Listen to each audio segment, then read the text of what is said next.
नमस्कार मित्रों, आप सभी को मैं डॉक्टर विजय देवी सिंह आप सबका स्वागत करता हूं, इस्तकबाल करता हूं, अभिनंदन करता हूं। उम्मीद है आप सभी के हालचाल जोरदार होंगे। पढ़ाई का काम आप सबका सुचारू रूप से चल रहा होगा, क्योंकि भाई अब नहीं चलेगा तो फिर कब चलेगा।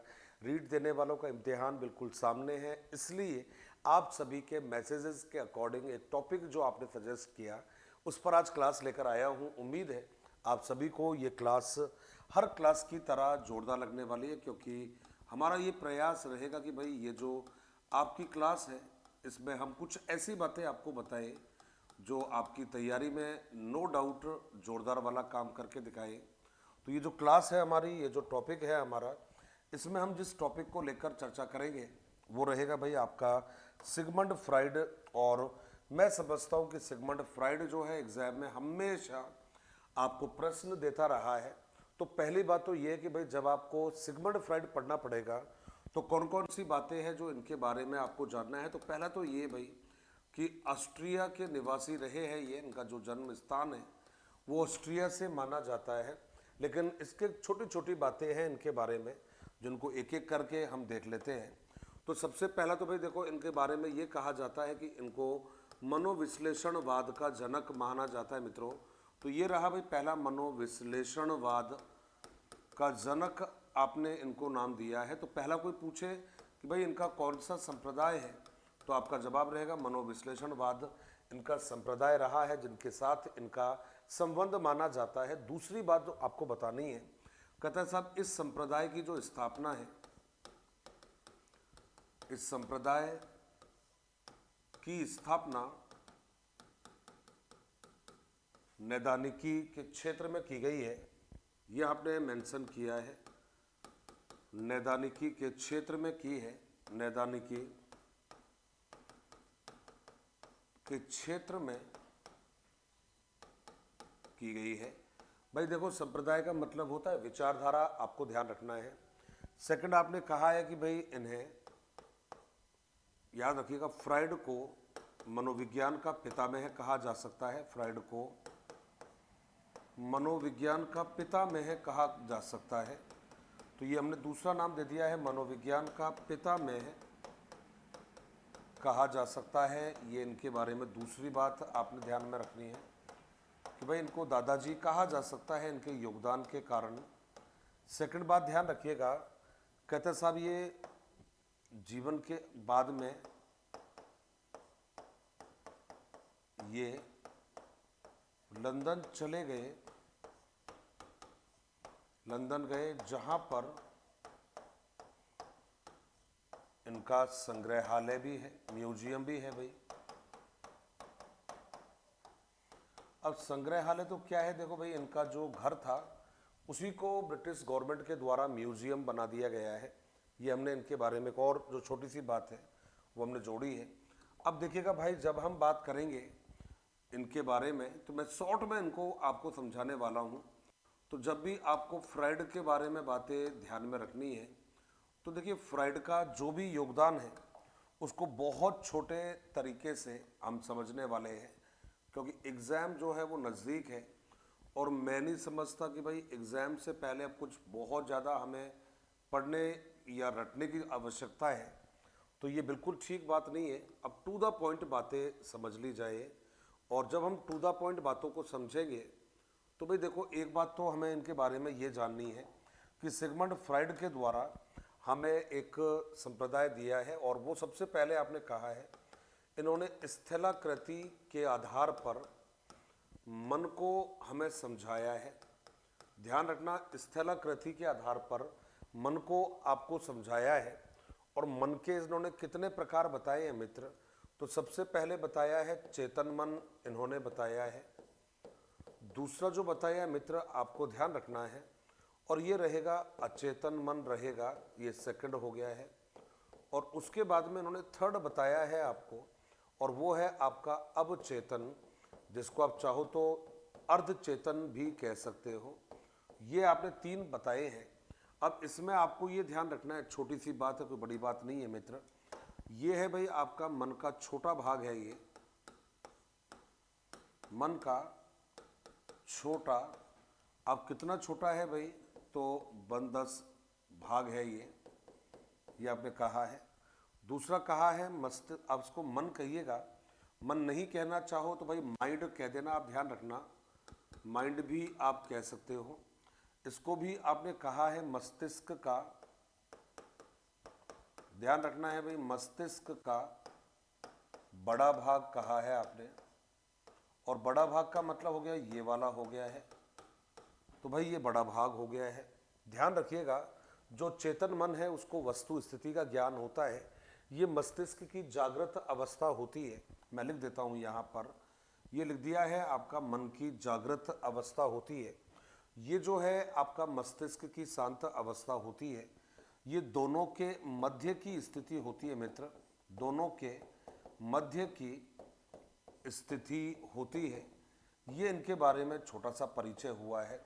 अब हमने कहा है भाई इधर क्या रहेगा, तो हमने इधर जो नाम दिया है वो रहेगा आपका गत्यात्मकता की बात रहेगी। चाहे गत्यात्मक कह देना, और गत्यात्मक नहीं कहना चाहो मित्र तो आपने संरचना कहा है, तो संरचना के आधार पर इन्होंने व्यक्तित्व को समझाया है।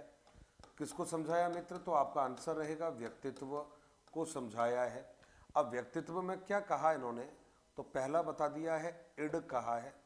इड कौन है भाई, दमित इच्छाओं का भंडार होता है दमित, और दमित के अलावा आपने कहा है अनैतिक कह दिया है मित्र, दमित हो गया है, अनैतिक कहा आपने, और उसमें हमने जोड़ दिया है इच्छाओं का भंडार मित्रों, आपने कहा है इच्छाओं का भंडार होता है ये।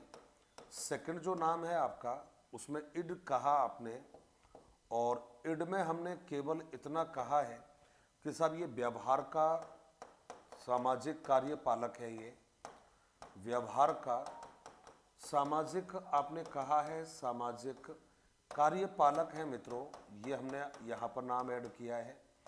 फिर हमने थर्ड कहा है ईगो कहा है, और ये जो ईगो है मित्र सुपर ईगो रहेगा, इड रहेगा, माफ कीजिएगा पहला इड हो गया है, और इड के बाद में हम दूसरे को केवल ईगो कहेंगे तो चल जाएगा। ये हो गया है आपका ईगो हो गया है, और ये जो रहेगा आपका ये हो गया है सुपर ईगो, आपने मेंशन कर दिया है। ये जो सुपर ईगो है इसको कहते हैं साहब नैतिक कहा आपने, ये आपका रहेगा नैतिकवादी, और नैतिकवादी के अलावा मित्रों आपने दूसरा भी नाम जोड़ दिया है आदर्शवादी पक्ष है ये। तो कुल मिलाकर देखा जाए तो ये तीन जो विभाजन है ये आपने कर दिए हैं, और ये किसके आधार पर किया है ये, तो ये भी आपने देख लिया है। अब हमने कहा फ्राइडे एक तो ये काम कर दिया है, मैं रिपीट कर रहा हूँ, ये दिमाग की जागृत अवस्था होती है, वर्तमान से आपका संबंध होता है, मस्तिष्क का सोया हुआ भाग होता है, वर्तमान वस्तुस्थिति का ज्ञान नहीं होता है, ये इन दोनों के बीच की बात होती है।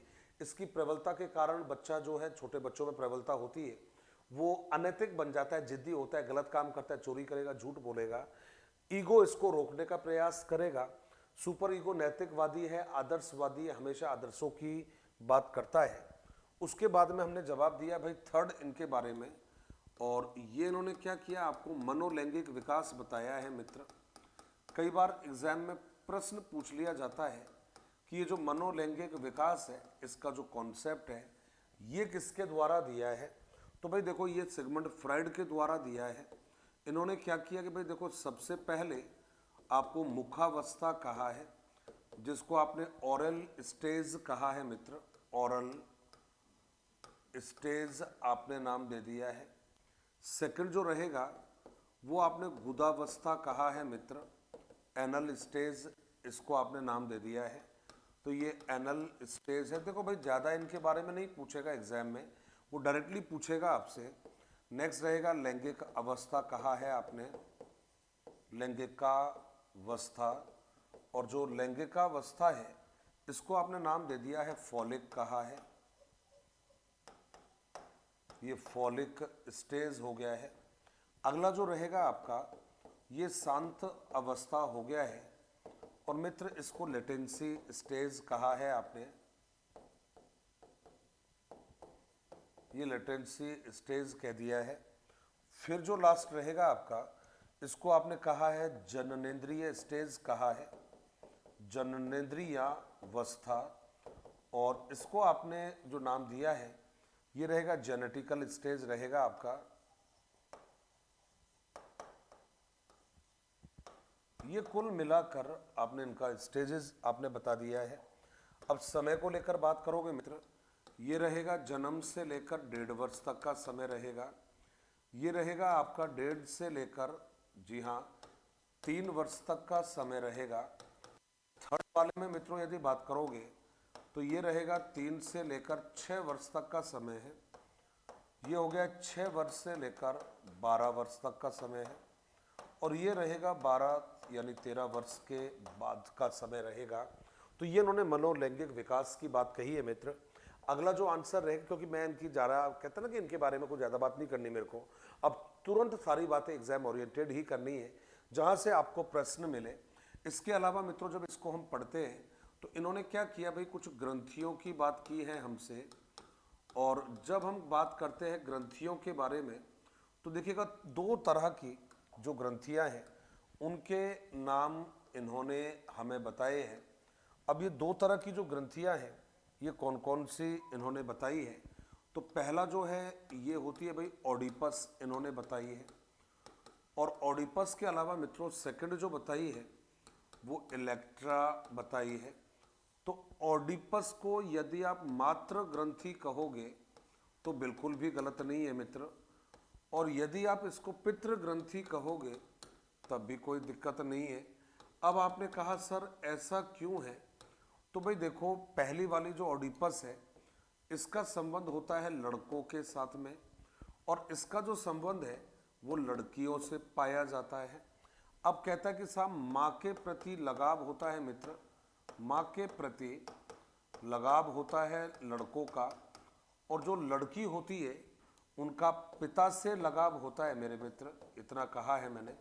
और मैं इससे ज़्यादा नहीं कहूँगा क्योंकि मैं बहुत ही मर्यादित लैंग्वेज का इस्तेमाल करता हूँ, कोई गलत लैंग्वेज यूज नहीं करता, बस इतना काफ़ी है। लड़के में होती है, लड़की में होती है, माँ के प्रति लगाव होता है, पिता से लगाव होता है, ये ग्रंथियों की बातें इन्होंने की है।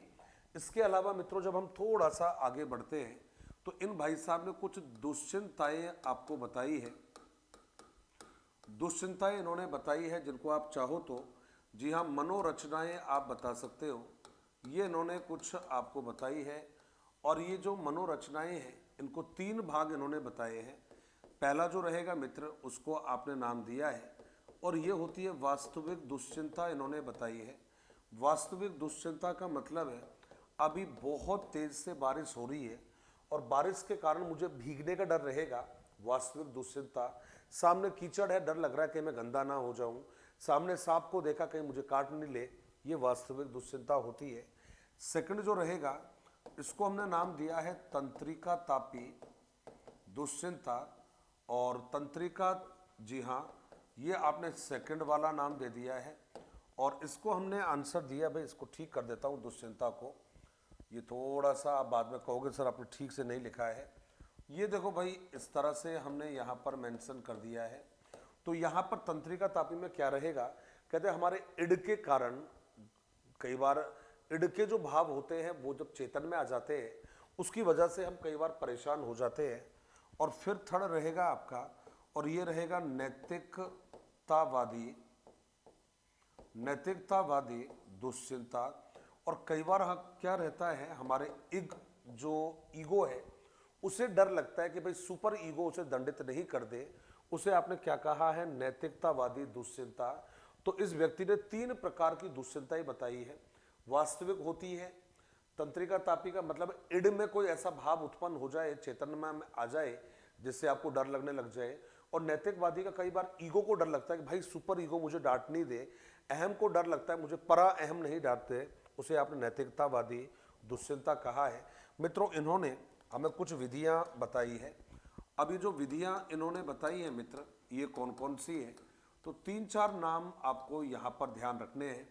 सबसे पहले इन्होंने एक विधि बताई है सम्मोहन, ध्यान रखना है। ये कहते हैं दूसरों के मन को पढ़ने का प्रयास किया जाता है। सेकंड रहेगा मुक्त साहचर्य, ये आपने आंसर दे दिया है। और इसके अलावा मित्रों ध्यान रखना लास्ट वाला, और उसमें हम लोगों ने नाम दिया है स्वप्न व्याख्या, तो इन्होंने क्या किया कि हम जो स्वप्न देखते हैं रात को, सपने देखते हैं, उनकी भी व्याख्या इन्होंने की है। तो सिगमंड फ्राइड ने हमें 3 विधियां बताई, सम्मोहन विधि, मुक्त साहचर्य विधि और स्वप्न व्याख्या विधि। इसके अलावा लास्ट में मित्रों इतना ही मैं कहूँगा जाते जाते कि जब हम बात करेंगे सिगमंड फ्राइड के द्वारा, तो भाई देखो फ्राइड ने हमें एक सिद्धांत दिया है और उसे क्या कहा आपने, जीवन इच्छा कहा है आपने, और जीवन मृत्यु कहिएगा, जीवन मृत्यु का सिद्धांत इन्होंने दिया है हमें। अब आप कहोगे सर इसमें क्या है भाई, तो देखो मेरे भाई ये जो जीवन इच्छा वाला है, एक तो ये हो गया है, एक मृत्यु का सिद्धांत है।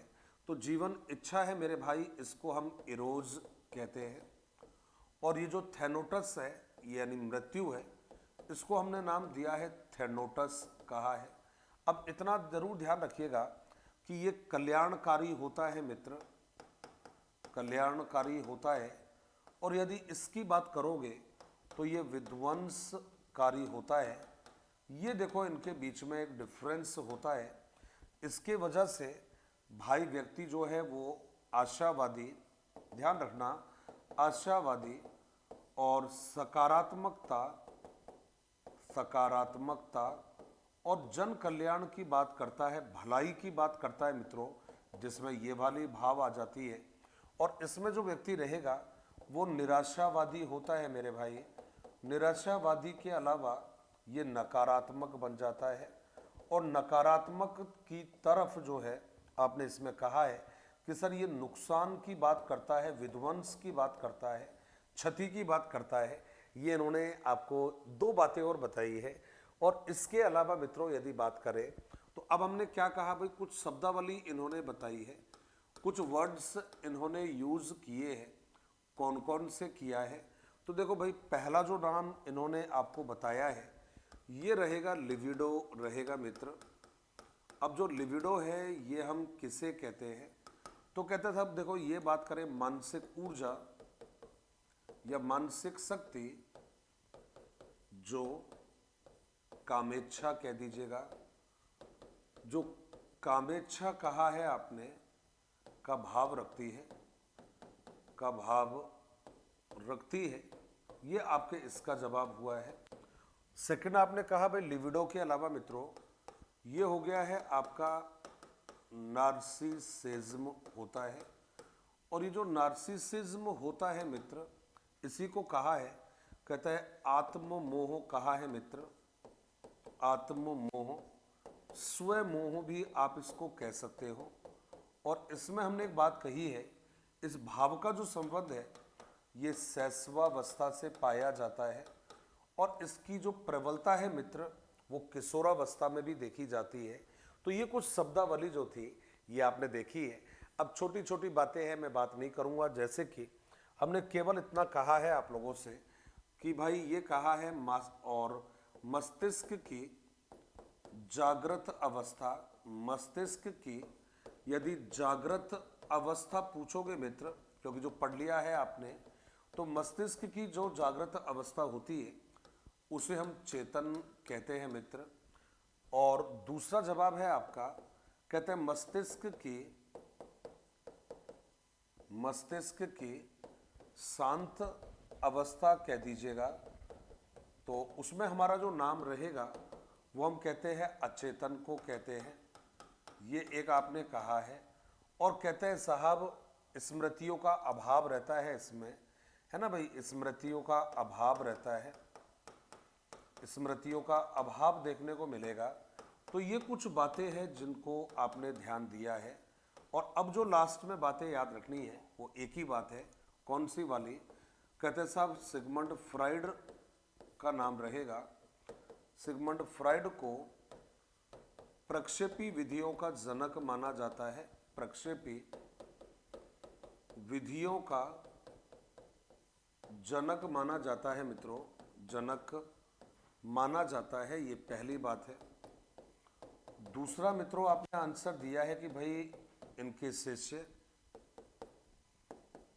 इनके जो शिष्य है, और इनका जो शिष्य है मित्रों आप सभी को मालूम है, इनका शिष्य कार्ल जुंग ने ध्यान रखना है, ने मनोविश्लेषणवाद की जगह पर एक नया संप्रदाय दे दिया है जिसको आप कहते हो विश्लेषणवाद संप्रदाय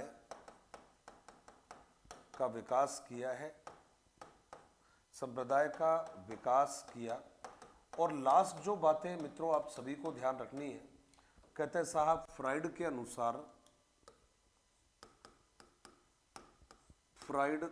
अनुसार मतलब कोई स्टेटमेंट इन्होंने दिया है, और वो जो स्टेटमेंट इन्होंने दिया है वो क्या है, कहता है साहब बाल विकास के, ये आपको याद रखना है, तो बाल विकास के प्रारंभिक